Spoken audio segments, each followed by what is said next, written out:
ஒரு நாட்டுல ஒரு பெரிய போர் வந்துச்சான். ஒரு பச்சை புள்ள கையில தான் அந்த பொறுப்பு இருந்துச்சான். அந்த சின்ன பையன் அந்த நாட்டோட படையை நடத்துற பொறுப்பை ஏத்துக்கிட்டு போர்க்களம் போலாம்னு சொன்னானா. அப்ப அந்த பெருந்தலைகள்லாம், எப்பா நீயே சின்ன பையன், இது பெரிய போர்க்களம்பா, அங்க பவர்ஃபுல்லான நிறைய எதிரிகள்லாம் இருப்பாங்கப்பா, களத்துல அவங்க சந்திக்கிறதெல்லாம் சாதாரணமான விஷயம் இல்லப்பா, போர்னா படையை நடத்தணும், அதை விட முக்கியம் அத்தனை எதிரிகளையும் சமாளிச்சு போர்ல தாக்கு பிடிக்கணும், அதுக்கு மேல முக்கியம் அந்த போர்ல ஜெயிக்கணும், உனக்கு யாரோ கூட்டோ துணையோ இல்லாம நீ எப்படிப்பா அந்த போரை நடத்துவ, எப்படி ஜெயிப்ப அப்படின்னு எல்லா பெருந்தலைகளையும் கேட்டப்போ எந்த பதிலும் சொல்லாம போருக்கு தனியா தன் படையோட போன அந்த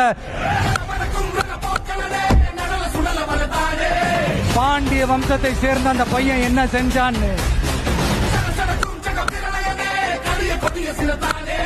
கெட்ட பையன் சார் அந்த சின்ன பையன்.